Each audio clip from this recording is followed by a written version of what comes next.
So my name is David Whelan. I'm the CEO of VR Education Holdings. We do two things as a company. We've built a platform called Engage, which we're demoing today, which allows educators and corporate trainers to create and share their own content and also to teach remotely on a very simple level. Think of it like virtual reality PowerPoint, but instead of using clip art, you're using 3D virtual objects, and it's also networked and recordable. And we're also very well known for our showcase experiences. We've built the Apollo 11 experience, which was a global bestseller. We've built the Titanic experience. We've worked with the BBC, worked with Oxford University, New Haven University.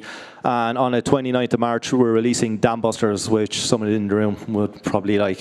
So I'm going to pass it over to Nikki. Hi everyone, my name is Nikki Lannen. I'm CEO and founder of WarDucks. So we are a VR and AR games company. We build games and experiences across various VR platforms, and we're focused more on mobile augmented reality at the moment. We have had a lot of success in the VR space, so we had 6 best-selling games. Our last 2 were top 10 on PlayStation VR. And yeah, and we're looking forward to our next project, which is a kind of a longer scale project for us. So it's going to be a location-based AR game, kind of similar to Pokemon Go, but different. Hi, I'm Martin Higginson from Immotion. We focus on really out-of-home VR experiences. So we partner with people like Merlin Entertainment is one of our lead partners, where we deliver valuable ancillary revenue for them. For us, the important factor is really mixing motion. So we have motion platforms that we mix with our own content, and we deliver a sort of what we like to think is a sort of an enhanced immersive experience. If you get chance, we tried to get a pod down these stairs, but it actually proved to be impossible. So if anybody does want to see one of our experiences and experience the motion, then contact Julian. We've got a pod over at Shard's offices in the walkie-talkie building, so please feel free. Thank you. Hey everyone, so my name is Sam Huber. I'm the founder of Admix. We are one of the first monetization platform for VR and AR. So what we're trying to do is we are seeing a lot of great creators, lots of new games, lots of new apps being created in VR and AR, but at the moment there is very little options for them to actually monetize besides selling these apps. And selling the apps sometimes work, but if we learn anything from mobile, it's like free is generally the best business model for apps and other digital products. And that's basically what we want to do. We help apps go free by enabling them to place non-intrusive advertisement within VR and AR. We realize that the existing way that advertising works on the web and on mobile is just not adapted to VR and AR. So we're building the future of advertising in VR and AR. So we raised about $2 million recently, and we're now serving close to 200 million ads monthly in VR and AR. Thanks, everyone. I'm particularly excited that this morning we've got representation from education, gaming, entertainment, and also advertising. So our panel really represents the AR and VR industry very, very well. I think the first question we really need to ask the team here is, how will immersive experiences disrupt the tech industry over the next 3 to 5 years? What things are we going to see? You know, what are the amazing changes that we're going to see happen to our daily lives because of AR and VR? Okay, so in the education space, the platform that we've built, really, it's a powerful communications tool, and in the future, we see that anybody that can't afford to go to a brick-and-mortar institution or doesn't have access to a brick-and-mortar institution can get a good level of education within a virtual reality college or university. So imagine in the future, if you want to do English learning, you can do that in Oxford University in the morning. You can do your physics teaching in MIT in America in the evening. You can pick and choose your educators tailored and suited to your needs. I think VR for working communication is going to be very, very important. So we use our Engage platform for meetings and conferences. So often people say to us, look, we'll Skype you later. If we know they have a VR headset, we say, we'll engage with you later. We can go in and we can sit down, we can do a PowerPoint, we can do a whiteboard session, and we can record that as well. So it's already changing our daily work load. So I think it's already happening. I think a lot of immersive experiences are falling into our day-to-day lives. I know for me, I'm obviously in that space, but we do hold meetings for some of the groups that I'm in VR, and I think that's going to continue. I see it trickling in more from the education and commercial space into people's everyday lives. So I think gaming will benefit off the back of that. But I think, you know, people from an education perspective will need to purchase a VR kit for their home. And I think, you know, businesses are using it for training, they're using it for meetings, and then obviously off the back of that, there's a lot of things that you can do in VR that are beneficial in our day-to-day lives. Meditation is one thing. You know, people are very focused on wellness right now, so switching off for a few minutes in a VR kit where you don't have your mobile phone near you is very beneficial. And then off the back of that, gaming is obviously the most important. I mean, for us, it's not about the tech. You know, we think the tech is the last thing that you should be selling. And we recently altered our advertising pitch to no longer mention VR at all. All we do now is mention immersive experiences, and we've seen a significant increase on our users. So we have lots and lots of partners. You know, I mentioned Merlin earlier on. We've got some of the big shopping centres that are now partnering with us. And for the first time, VR allows us to actually deliver things like urban theme parks into these centres. And that is a massive move for some of these shopping centres.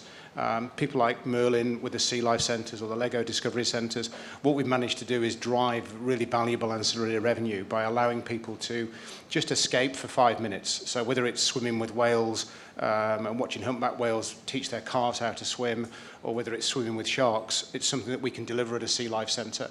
So I think all of these things are really, really valuable. But as I said, for us, it's not about the tech. It's just about the ability to be able to deliver those immersive experiences at an affordable price. And you know, we're starting to see that with customers now spending more and more every week in our centres. Does this work? Yeah.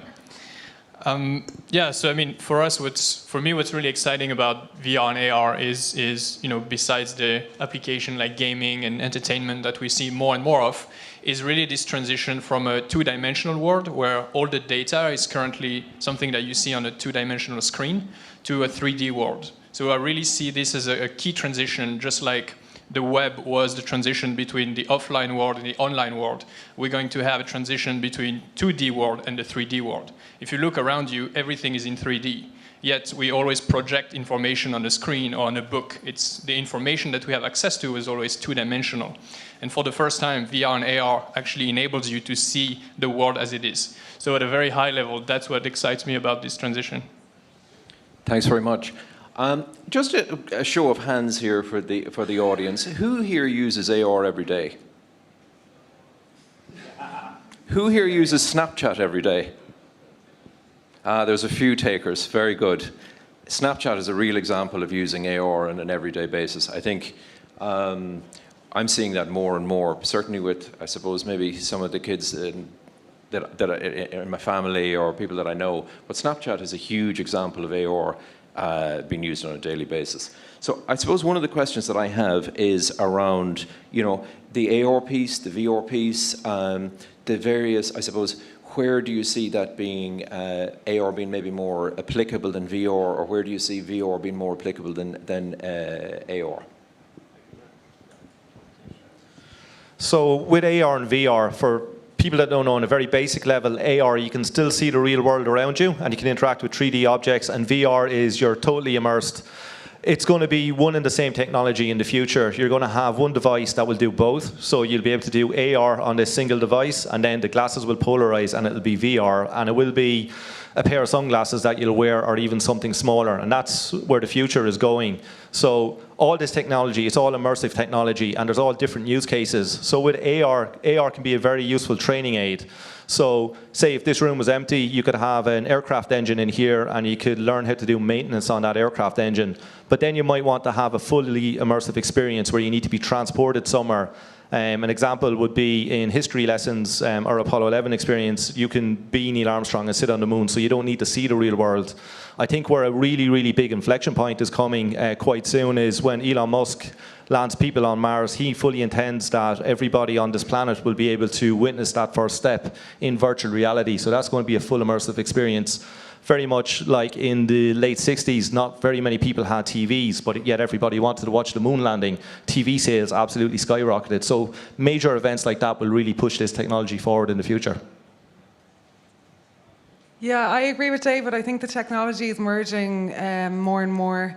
You know, there is still some use cases for virtual reality alone, and I think augmented reality is really being pushed forward because everyone has a mobile phone, so everyone has an AR kit in their pocket. So I think right now, because of that, you know, there's a wider audience for AR, but the future is really bright for VR and AR. And I think probably it will be a merge of the two. Yeah, I agree. I mean, I think the challenge today is 99% of people have never experienced VR. And I think we've got to remember that. And we can all sort of get excited about what we can do in the lab, but the reality is it's about the here and now and how do you generate cash today. So I think we spend our time really on sort of functionality over form, and it really is about, you know, how can you deliver something that drives revenue today? And sometimes you're going to have to, you know, put a pair of glasses on that are not as high quality as maybe something else. And the reason you have to do that is because you've got to collaborate. You've got to sort of re-register a lot of these things every time. So the calibration of these it can be quite hard in a sort of industrial area. So I think what we've got to remember is there's lots of stuff that is going to happen definitely in the future, but I think we've got to bring it back to the here and now. You remember that 99% of people have never experienced things. So I think let's get them experiencing. You know, one of the things we're seeing is, you know, we're getting people onto the cinematic pods, and then they're actually progressing up to then doing car racing and then interactive gaming and actually spending 30, 40 minutes in VR. But they'd never do that, you know, out of the gate. And I think this is really, really important. Let's just allow people to sort of walk before we sort of start racing ahead, because I think it's easy. We all get very excited about this, but you as investors have to remember that this is sort of day one of an exciting journey. Yeah, not much to add to that, to be honest. I think, you know, I like to see VR as more like the desktop computer in a way, because it's fully inclusive. It takes you somewhere else, so you can't really walk when you're wearing it. Whereas AR, when we're talking about mobile AR with glasses, it's something that will be more like the mobile, something you can always have on. Doesn't mean you will always see augmented reality content. You know, it's something that will have notification when you need them, very contextual to help you out. Whereas VR is more going to be probably home entertainment and something you'll do at home in the comfort of your own home. Great. I have a question for David here beside me, just particularly around the immersiveness of the VR education piece. I know you mentioned to me the retention levels in a VR environment are significant versus the real world. Do you want to talk about that a little bit? Yeah, so I can give you some real-world examples. So in some cases, using VR over traditional methods, there's an 80% better retention rate. Now, VR is not a new technology. Jesus, I must have been up early. So it's been around over 40 years, but only high-end institutions have been able to use VR. So the likes of NASA, medical training institutions, the US military have been using VR for training for many, many years. And what we're using with it now is with Oxford University. What they used to do previously was they used to put professors on aeroplanes, send them over to Africa to teach students over there how to resuscitate babies with very, very limited equipment. And they used to use a doll to do that. Now they've installed VR equipment with the help of HTC over in Africa, and the professors stay in Oxford University and they teach the students remotely using a virtual reality baby simulator, and they have to save that baby, and they have 4 minutes to save that baby. Now previously, when you had a room full of medical students and they're working on a doll, it's very hard to take that seriously. But because you're in an immersive experience where you're totally enclosed, the amount of stress that we can induce on the students is unbelievable, and they retain that knowledge, and the baby baby, the virtual baby, is getting bluer and bluer until you save that baby. And then the relief that we see these students have when they take off the headset, because they're absolutely sweating buckets. And a lot of the investors, our early investors, when they come to our office, the first thing we throw them into is save the baby. And they absolutely freak out. Barry's killed multiple babies. You know, he's an absolute demon in it. But it just goes to show, like, these immersive experiences, until you've tried it, it's very hard to describe. It's very much like being there. So it's a very powerful medium, and it is truly the only medium where you can do this. In AR as well, as AR gets better and better. The way I can see you guys here, has anybody ever seen The Kingsman, the movie, when everybody is sitting down having a conference? That's AR, and we can do that today in virtual reality. And when AR headsets become available, like the HoloLens 2, with the Engage platform, we'll be able to do that for real. I think we pass the microphone on, and maybe people can talk about sort of, I suppose, real cases where people have a sort of out of reality experience in the virtual world. And you're definitely going to get that in gaming, and you're definitely going to get that in entertainment. And then Sam, you can talk about how we commercialize all that at the end. I suppose I can talk about a personal experience I had. We had our office in central Dublin, and another VR studio asked us to come over and to demo a project they had been working on, and it was for the army. And so I went over to demo it, and part of the experience was you were sitting on a chair and you put on the headset and you are in a helicopter and you're racing away from some conflict. And so we went up in the helicopter, I was sitting on the chair, and suddenly they said, could you step up now? So I had to stand up, and they asked me to step out of the aircraft. And I was in a room, obviously, and I work in VR, but I actually couldn't step out, which is bizarre. And they said like 95% of people can't step out. And so the army is using this as training for, you know, their teams, because that's obviously a scary situation. But the fact that you can create something that is so immersive that people actually believe they are there is great for training purposes. Yeah, I think, you know, if you do get chance, please go and experience, you know, some virtual reality. If you really get chance and have time, go across the Shard's office and mix that with some motion, because I think once you get motion on there, along with the VR, it does actually take you to a place that you know it is complete escapism. I think we were giving an investor presentation at Shard, and we had some family came in. And to hear the screams of the kids whilst we were doing the investor presentation really just brought it home to how real this was. It was really happy screams, but at the time I think we were giving a presentation to Guy Feld, who is not known for his happiness at the best of times, and so it was quite amusing for Guy to experience those screams, I think.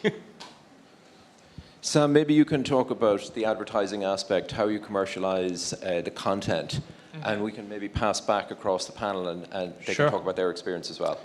Yeah, sure. So really the approach that we're taking is that the last thing we would want to do is to break the immersion, right? All this stuff that you mentioned, this is only possible because you really feel like you're part of this experience. And so the last thing we would want to do is to have advertisement that remind you that this is not real, such as a pop-up or something that you need to see before getting in the experience. So instead, we're taking a kind of a real-life approach where if you look around you, there's brands everywhere, every item is branded. And that's really what we want to do. We want to make it more real by integrating brands as part of the experience. So that when you're in a city, you walk and you see a billboard, instead of being a fake ad, it's actually a real ad served by a real company who wants to reach you at this very moment. So this is basically what we're doing. So we have different products.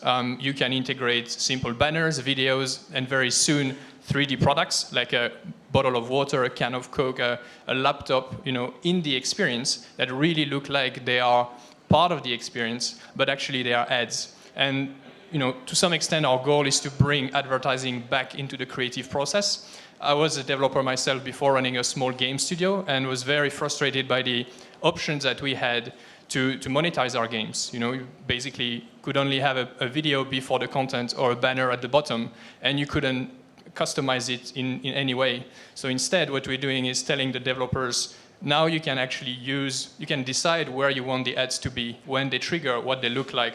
And so the developers actually control the advertising experience as well, as if it was part of the creative experience. And from the experience that we have with over 100 developers using our platform, they absolutely love that. So the commercialization, is it, of the products? So I can give you some real-world examples again. So we work closely with Shenandoah University in the United States. They've licensed our Engage platform, and they use it for creating their own simulations. They work a lot with first responders, they work a lot with military contracts as well. And an example of some military work that they do is treating post-traumatic stress disorder. So there's a lot of soldiers coming back from battlefields in the UK and the United States, and they have, for better words, shell shock. So they're very jittery. It's a very, very post-traumatic stress disorder. It's a really, really bad disorder.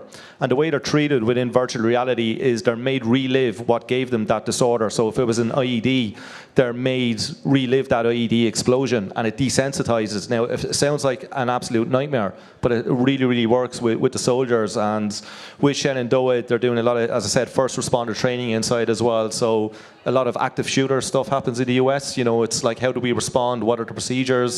So that's the kind of stuff they're teaching within the Engage platform today. That's great.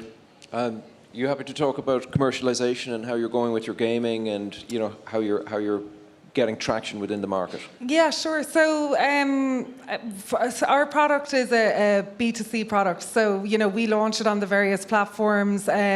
If we build like a high-end VR game, we launch it on the high-end platforms, and then a mobile one on the mobile platforms, and then we sell them just basically to consumers. So on PlayStation VR through the PlayStation Store. We haven't put advertising in any of our games as of yet, but we will down the line. It is a fine balance, again, because, when people are in an experience, there's definitely such a good opportunity to advertise to them and to get messages through to them, but you do not want to get them out of the experience that they're having. And then, you want to make sure it's kind of more passive than aggressive, because you don't want to cheapen your own brand. I feel like VR experiences are kind of like a movie, so you have to be very careful, that you're not very, very obvious with that. So that is something we will look to do down the line. Nikki, what kind of customer demand growth are you seeing at the moment? Like you've had a number of great successes with your games. What kind of growth are you seeing there? What kind of customer demand change are you seeing over maybe the last, 18, 24 months? Yeah, sure. So, we see a lot of success over the Christmas period, and I think David will agree with me on that.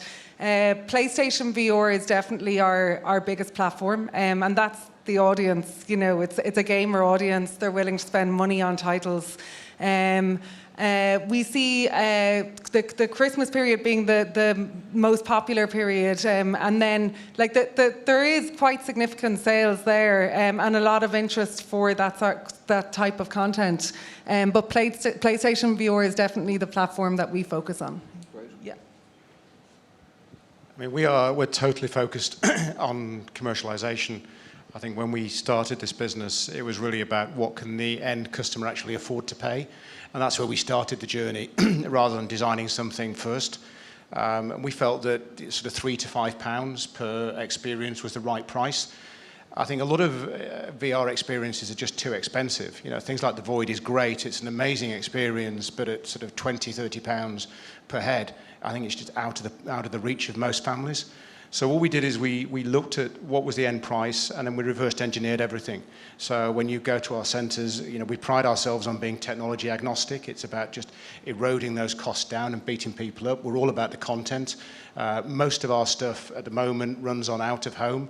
That doesn't mean that, as with anything, it won't find itself in home as the market starts to grow.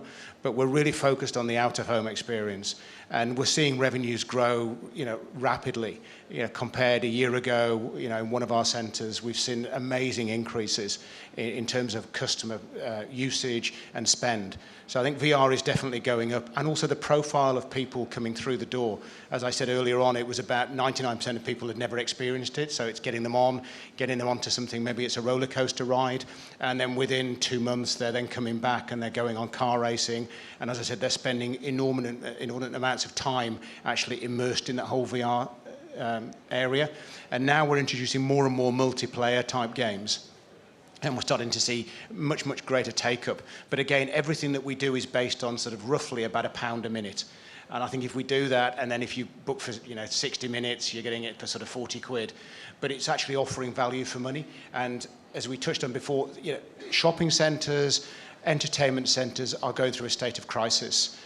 What we can actually offer is a solution to that. And whilst we're only part of the solution, offering entertainment in these centres is a reason to actually go to a shopping mall over and beyond just shopping. Online shopping actually creates more leisure time. So what we're about is actually giving you something to do within that leisure time, giving something that the family can do.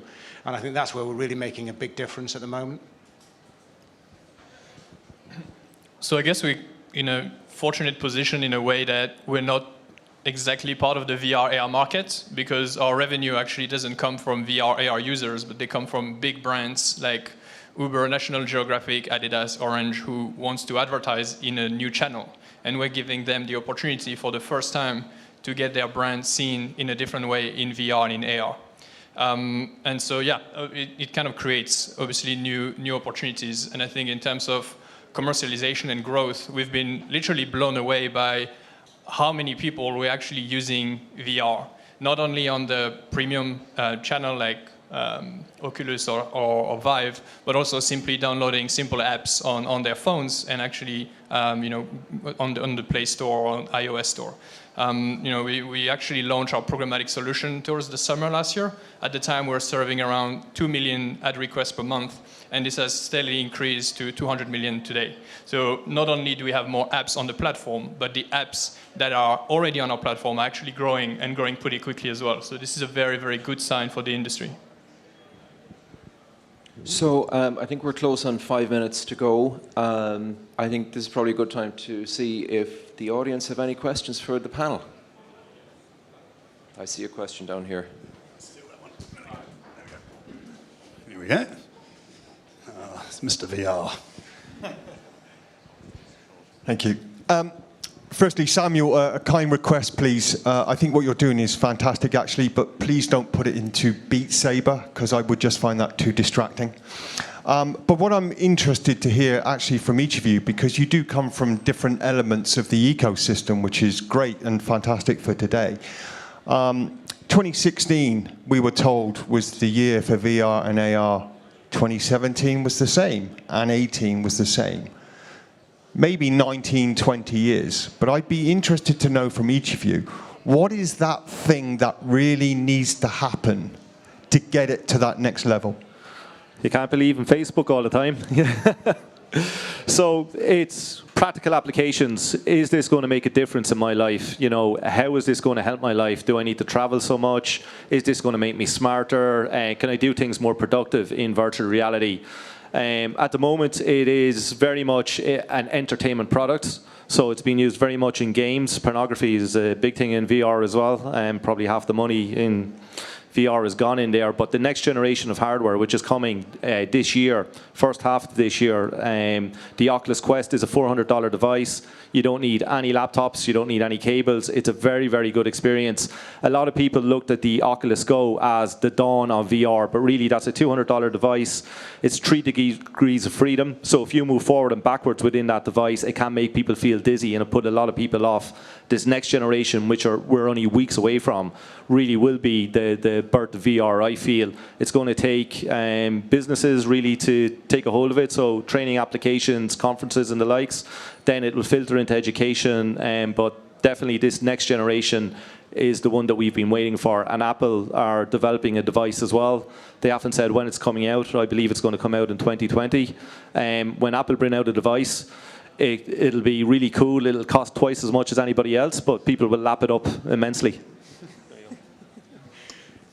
So I agree with David. So I think definitely it's going to filter in a different way. I think they were quite aggressive in their figures before. They just expected people to run out and buy a VR kit because they were on the market. And even the hardware wasn't there. So a lot of the hardware had lots of wires. It wasn't something you could set up in your sitting room. You needed a lot of room. And it wasn't feasible. And looking back now, you know, it wasn't going to happen. But now the hardware is starting to evolve. I think that doesn't mean that everyone's going to run out to the store and buy one. I think it's going to filter in through education. People will need one as part of their school course. They'll need one as part of their, you know, university course. They'll, you know, need one for work, so they'll have one at the office. It'll become more normalised, but it is a longer play. And I think as we see the hardware evolve more and more, you know, it will filter in a lot more into people's everyday lives, but that'll just take some time.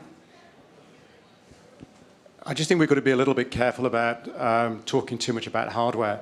The challenge really is people don't buy tech. People buy what you can do on tech. And I think what we've got to focus on is getting more companies to produce good stuff that you can do on tech, because that's what will drive take-up. You know, we need more content companies. We pride ourselves on ultimately being a content company. And we need more people to experience good quality VR. Because most people that have experienced VR have probably done it on their mobile phone, they've done it on a pair of Google Cardboard, they've maybe done a roller coaster that hasn't been very good, it'll make them feel sick, and therefore it's a bit like 3D, it's okay, but not for me. If you actually get somebody to experience a true immersive experience, then they do want to come back, and they'll keep coming back for more and more and more. But it is about that education. And you know, we've actually seen for the first time a seismic shift in the number of users and the number of people spending in our stores. And that has been driven by us just changing the marketing message. And now, as I said in the first question, we no longer talk about VR. We no longer talk about tech. We purely talk about immersive experiences. And we just talk about, would you like to go swimming with whales? Would you like to go on the world's most extreme roller coaster? And that's actually made a massive difference to our user numbers. And I think that's, for me, is what it's all about, is better content, better education, just get people to sample this. And, you know, we're now creating more and more pop-up stores that we're touring around just to actually show people what good immersive experiences are. And every time we do that, then we see more and more people coming back. Yeah, I think Martin's totally right. You know, at a high level, what VR needs is that its perceived value is higher than its cost, and that's the same with literally every product to make it popular. I think right now the cost is getting down, which is amazing. We've went from close to $1,000 to $200 in a few years, which is a tremendous drop in price. But the value is still probably unclear for most people. They're not quite sure what VR can do for them. They know it's great, everyone loves it, but it's not something that they want to get back to regularly. There is no pull for them to come back to it regularly. I talk about the missing FOMO, the fear of missing out, that is not there in VR today, because everyone likes it, everyone does it when they have spare time, but it's not something that drives you back like your phone does, 100 times a day.